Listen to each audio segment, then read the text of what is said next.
పట్టపగలు ప్రజాస్వామ్య కూని చేసిండ్రు తెలంగాణలో.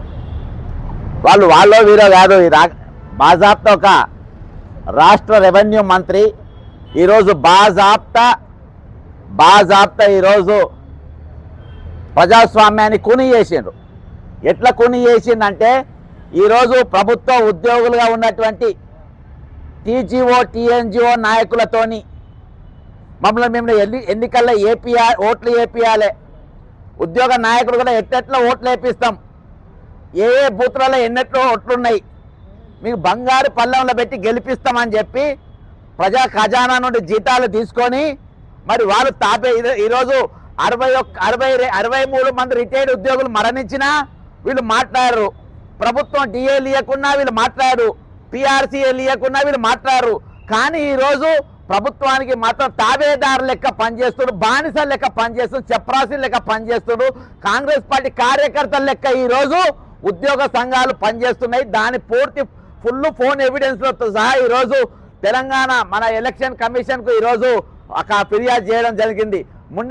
మున్సిపల్ ఎన్నికల్లో గెలిపించేటట్టుగా, రిగ్గింగ్ చేసేటట్టుగా, దొంగ ఓట్లు వేసేటట్టుగా ఈరోజు టీఎన్జిఓ టీజీఓ నాయకులు ఇద్దరు కూడా తెలంగాణ ప్రభుత్వానికి బ్రోకర్ల లెక్క, కార్యకర్తల లెక్క ఏ విధంగా పనిచేసినారని చేసి ఓసారి మిమ్మల్ని వినిపిస్తా. ఇది ఒక టెలికాన్ఫరెన్స్ కార్యకర్తలు నాయకుని మధ్యలో జరిగింది కాదు. ఈ టెలిఫోన్ సంభాషణ కాంగ్రెస్ కార్యకర్తలకు, పిసిసి అధ్యక్షుని కాదు, బాజాప్తా ప్రభుత్వ ఉద్యోగులకు, రాష్ట్ర మంత్రికి సంబంధించిన ఆడియో ఇది.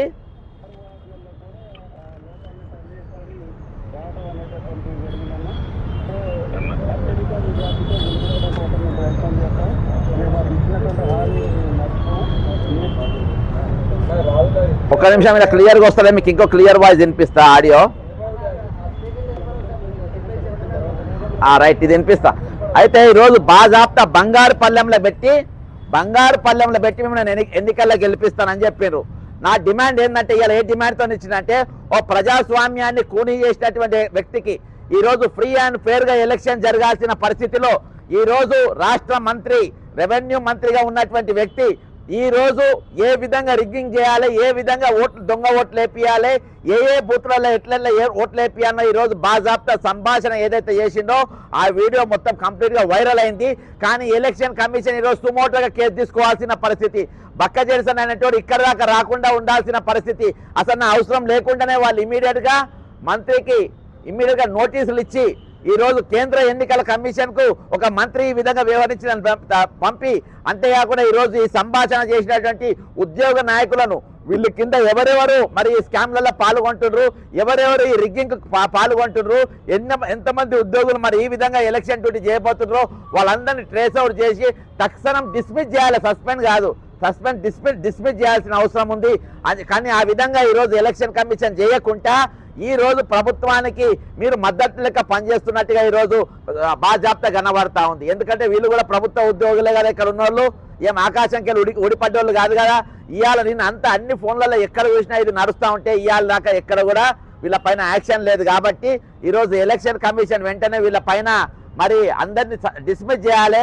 అంతేకాకుండా ఈరోజు గత ఎన్నికల్లో చేసిన మాదిరిగానే ఈ ఎన్నికల్లో కూడా చేస్తారంట. అంటే మన గ్రామ పంచాయతీ ఎన్నికల్లో కూడా వీళ్ళు మొత్తం దొంగ పనులు చేసిన ఉదాహరణ పొంగిలేటి శ్రీనివాసరెడ్డి అనేటోడు ఒక్క నిమిషం కూడా నీకు ఆ మంత్రి పదవుల్లో కూర్చోనికి అర్హత లేదు.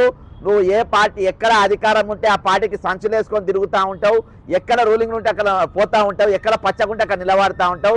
ఈరోజు దిన్ దహాడే బాజాప్తా ఈరోజు ప్రజాస్వామ్య కూనీ జరిగింది కాబట్టి ఆయన వెంటనే తొలగించాలని చెప్పేసి ఈరోజు తెలంగాణ ఎలక్షన్ కమిషన్కి ఇచ్చిన ముఖ్యంగా వాళ్ళ టీజీఓ నాయకులు ఏలూరు శ్రీనివాసరావు ప్రెసిడెంట్ టీజీఓ, మా శ్రీ రమేష్ అనేటోడు, శోభన్ బాబు అనేటోడు, వేదారి అనేటోడు, ఇంకా కొంతమంది ఈ ఫోన్ల సంభాషణ పాల్గొన్నారు. వాళ్ళందరి మీద చర్య తీసుకోవాలని చెప్పేసి ఈ Telangana civil code of conduct rule 1964 rule 9 ప్రకారం prohibits government servants from taking part in politics or canvassing in elections ప్రకారం వీళ్ళని డిస్మిస్ చేయాలని కోరిన.